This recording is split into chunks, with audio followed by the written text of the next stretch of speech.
Hey friends, welcome back to Crime Adjacent, the #1 true crime podcast in the world, thanks to you. I'm glad you're here because the case I have for you today is wild. Here's where things stand to catch you up. This season began with a man who broke into cabins on Walloon Lake to massage feet. Creepy, yes, but it gets worse because he, or someone I guess, was recording the whole thing with hidden cameras disguised as phone charger plugs. And thanks to a little cyber sleuthing by Crime Adjacent's own Dorothy, we found the name of the person who owned these cameras, Jimmy Ball. The thing is, Jimmy Ball wasn't some 30-year-old suspect who lived on the lake and had a history of peeping and drunkenness and exposure crimes like Tim Meeks. No, Jimmy Ball was a high schooler, 17, in the marching band, a bit of a loner, odd maybe, but friendly enough. He was also new to town, making some friends and also tall and lanky, just like the victims in the clown creeper assaults said about the suspect. But there was more. Because beginning in January of that year, when this high schooler and his family moved to town like 9 or 10 months before all the clown creeping began, Petoskey started experiencing a weird crime wave of sorts, which was incredibly odd for such a small, charming, safe little town. And one name kept appearing in these cases, on the fringes, not tied to the cases, not criminal, but just appearing, like a coincidence, over and over again. That's right, Jimmy Ball.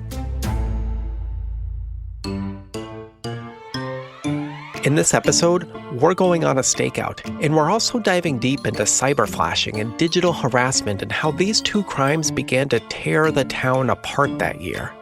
Here's the story.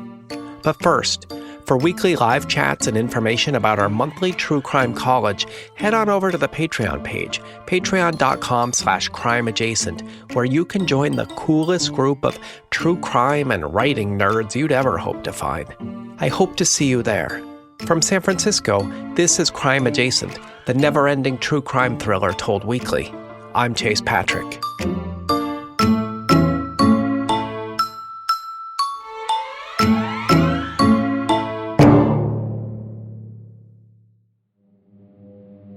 Petoskey is the closest town to Walloon Lake, and it started experiencing what Sheriff Press called anomalies at the beginning of 2024. Usually, it's a rather quiet town rising above the shores of Little Traverse Bay. It's honestly so pleasant. Grassy parks, endless mom-and-pop stores, restaurants, cafes, fudge shops, bars, bookstores, festivals with music on the town square. Literally hundreds of thousands of visitors flood this town each summer. All to say, it's never been known as a hub for crime or major crime. In 2024, it had roughly 10,000 911 calls, which turned into less than 100 felonies, according to police statistics. Traffic offenses were by far the biggest crimes here, followed by public drunkenness, domestic violence, and public indecency. There hadn't been a murder in town since 2020, and that was a family dispute gone wrong. Not like what started happening in 2024. That's when Sheriff Press began to notice a change in the tenor of the town. Like everyday citizens started acting really, really strangely and totally out of character. But not just that. They started committing major crimes. The Petoskey Tribune reported on a few of these cases earlier that year, and I'm drawing from those stories as well as charging documents and ongoing court cases that the Crime Adjacent team has dug up, as well as what Sheriff Press told me in interviews. And it all started in January, when Mr. Rodman, Cliff Rodman, the science teacher at the local high school and a stand-up citizen as far as anybody could tell, no record at all, was arrested for indecent exposure. Michigan doesn't have cyber flashing laws on its books. That's like when someone sends unsolicited nudes to people who most definitely don't want to pick up their phones and see those. So he was charged with felony indecent exposure and harassment. Because Mr. Rodman, literally that's what everyone calls him, he had been teaching for 30 years and was beloved by all. He suddenly started sending nude pics of himself over Bluetooth to female students, to teachers, to people he met in line at the grocery store. Press got involved fast. This was not okay, not just because it was gross and possibly illegal, but because it was so far out of character for anyone who knew Mr. Rodman. Press thought he might be experiencing early dementia or anything to explain this beyond him just suddenly becoming a creepy perv around town.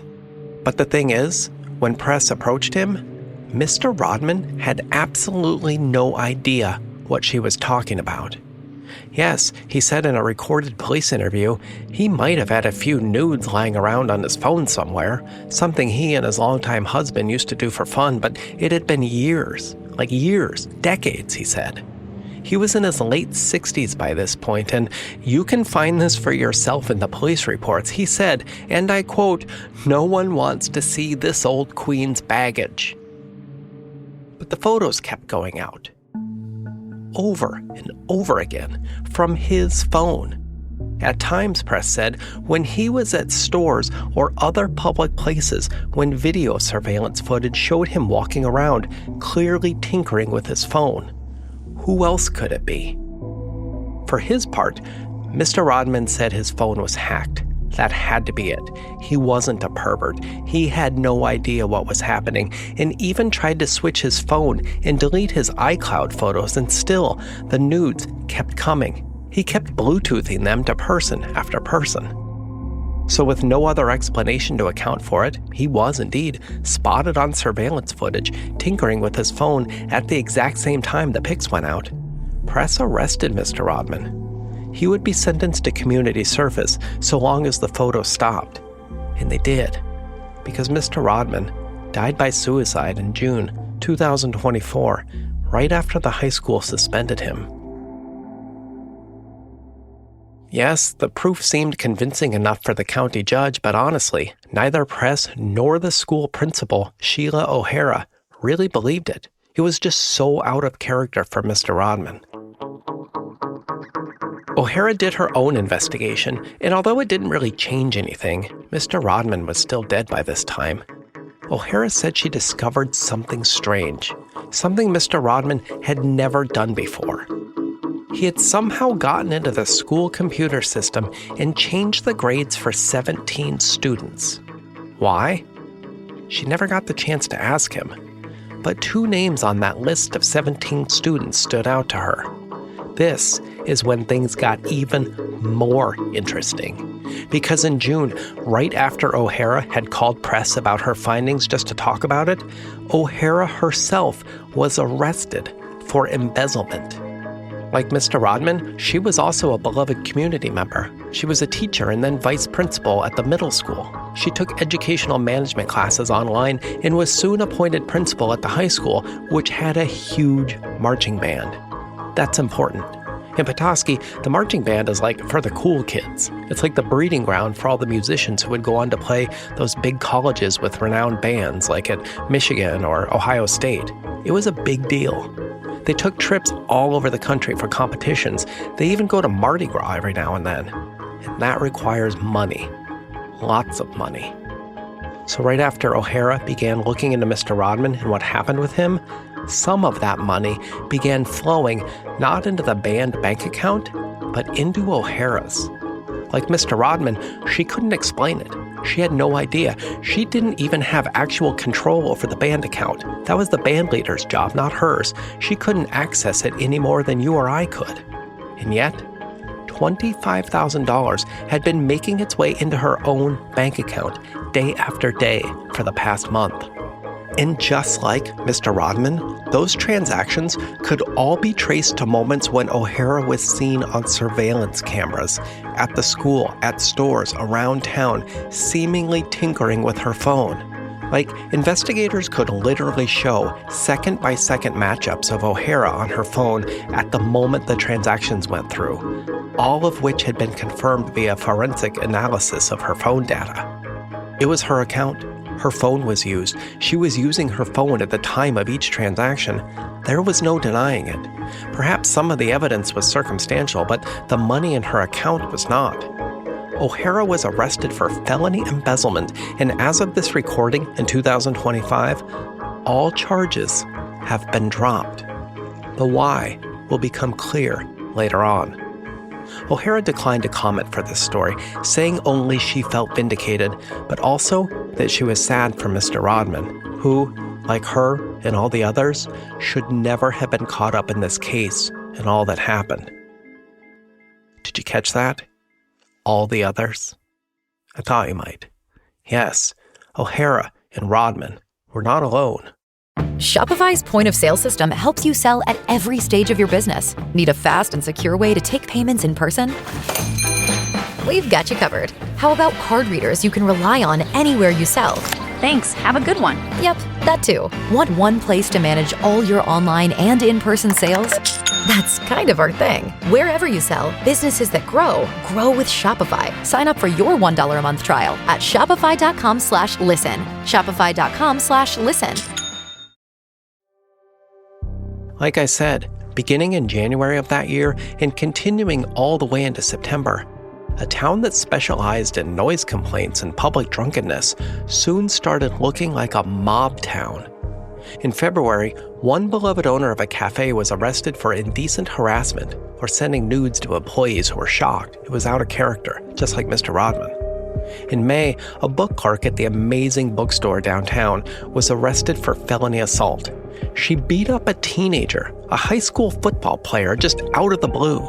She refused to say why or to cooperate in any way, except that she had to do it, she said. She's awaiting sentencing to this day.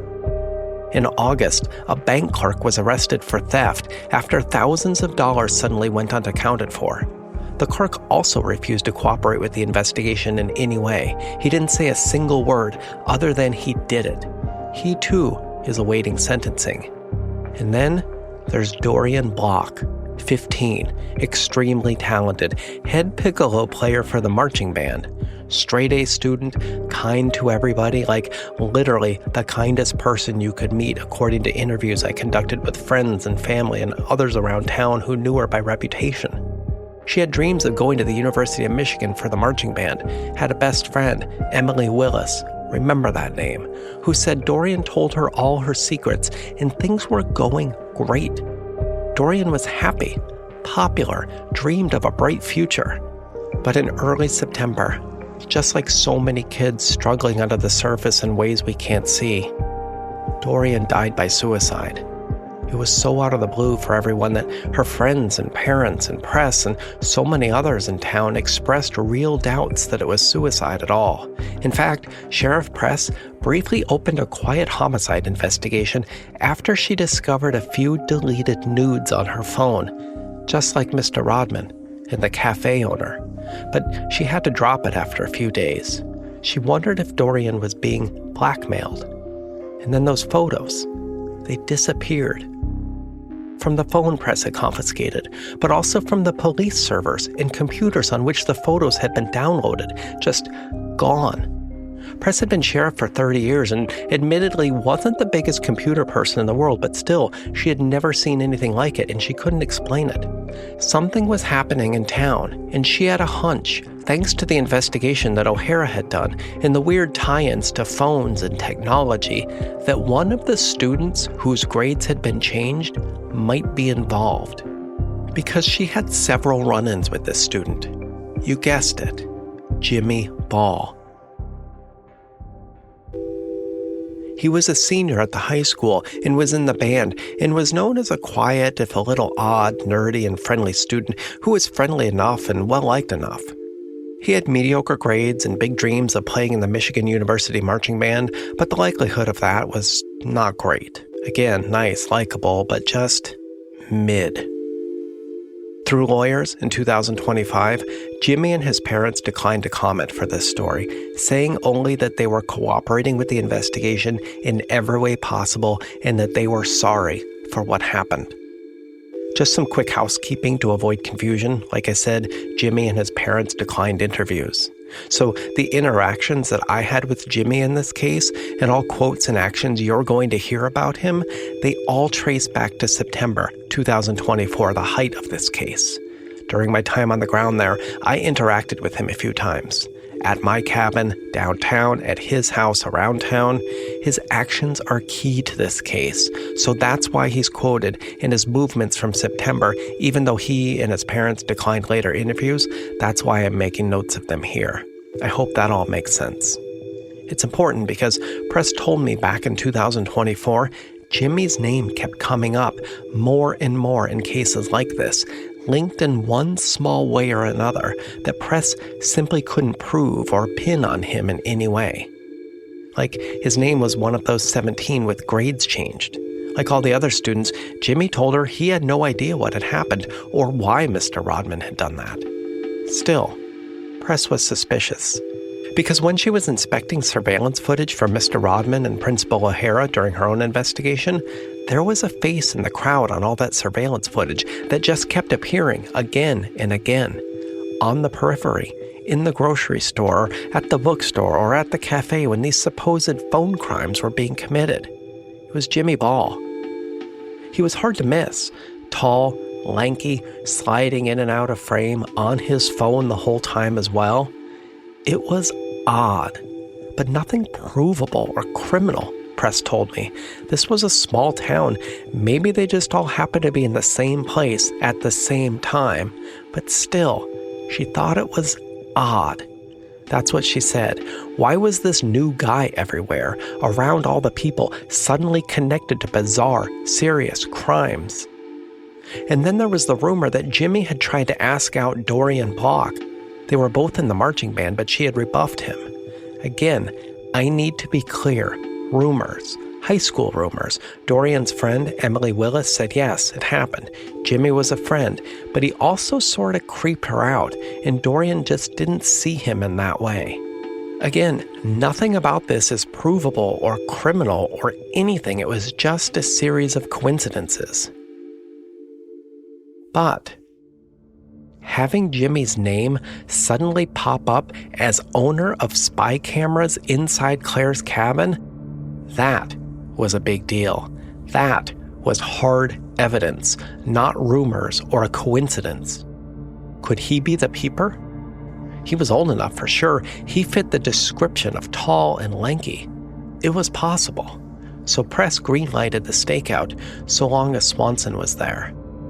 And that's how Swanson and I wound up alone in my cabin that night, Thursday night, waiting for the clown or Jimmy Ball or Tim Meeks or someone, anyone, to come grab the cameras from Claire's cabin.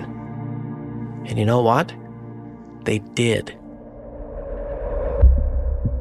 At about 5:30 a.m. on Friday morning, September 27th, we heard a car wheeze along Gruler Road, tires crunching gravel. It had been a long, quiet night. Swanson and I took shifts sleeping while the other kept watch. It was evident she didn't want to chat, and so we more or less avoided each other all night. I was on the lookout shift when the car grunted to a stop. I heard a door shut gently, and then footsteps. Whoever it was parked maybe 50 yards away from the house and slowly made their way towards Claire's cabin. I elbowed Swanson awake and made one of those shh motions with my finger over my lips. "He's here," I whispered. Swanson quietly joined me on the couch, where we had a great view out of the window. We could see the whole thing.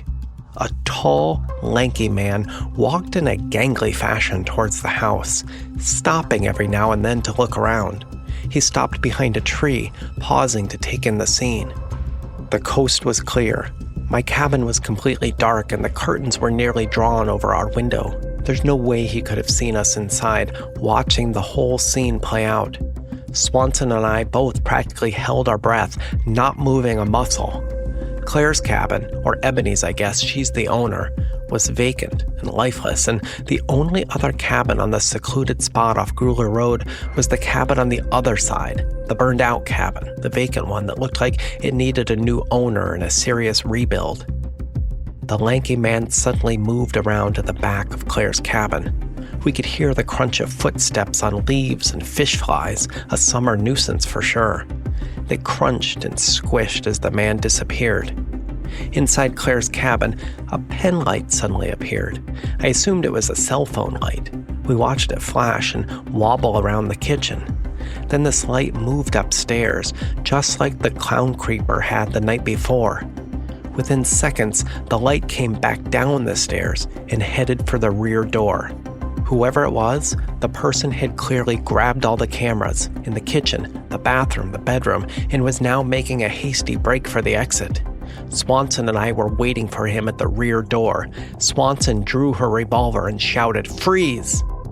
The man dropped the cameras and turned, his face a mask of fear and shaking terror. "Oh, please, don't," he begged. "Please, I'm sorry." It was Jimmy Ball, who had caught the clown creeper practically red-handed. Swanson cuffed him as he began to cry and shake. He sat on the rear deck steps, whimpering quietly as Swanson bagged the cameras and eyeballed me. "These will be going to the state tech," she said. Then she turned to Jimmy Ball. "What's your deal, creep? Why freak women out like this? What do you get out of it?" Jimmy sniffed, snot mixed with tears, and he shrugged. "We figured they'd never know," he pouted. I was thinking about the "we" part of that sentence, but Swanson had something else in mind. She somehow managed to both vape and put her hand on her hips at the same time, spitting her words out in a cloud of contempt and smoke. "What do you mean they wouldn't know? Who's going to forget some creep in a clown mask rubbing their feet? What the hell, man?" Sitting on the deck, Jimmy blinked. He cocked his head to the side and asked, "Feet?" Swanson was about to respond when her phone rang. It was Press. She told Swanson to abandon the stakeout. She was needed across the lake. Swanson protested, "But we got him, boss. The clown, red-handed. It's Jimmy Ball." There was a long pause. Press said, "Exactly when did you arrest Jimmy?" "He's here in handcuffs," Swanson said. "I'm looking at him right now." Both Jimmy and I were listening intently at this point. Something was up. Press asked, "No, how long did all this take? How long has he been there at the cabin?" Swanson ran back an invisible clock in her mind. He drove up, parked not too close to the cabin, not too far away, sneaked around, looked around, went in, got the cameras, and we greeted him at the screen door coming out.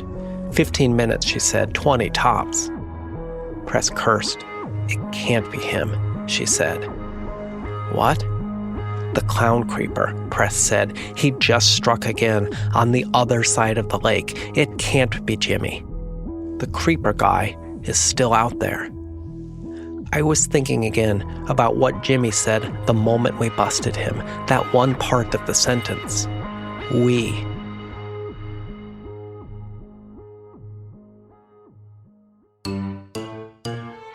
Next time on Crime Adjacent.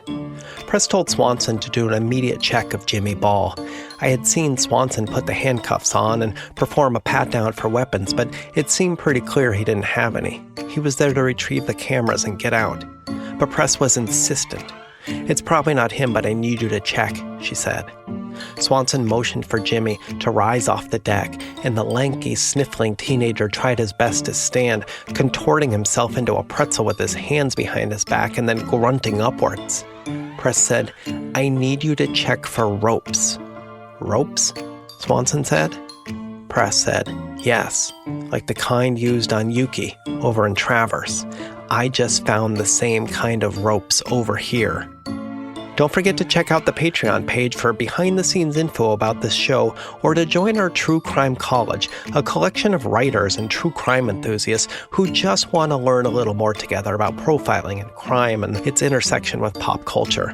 Come say hi.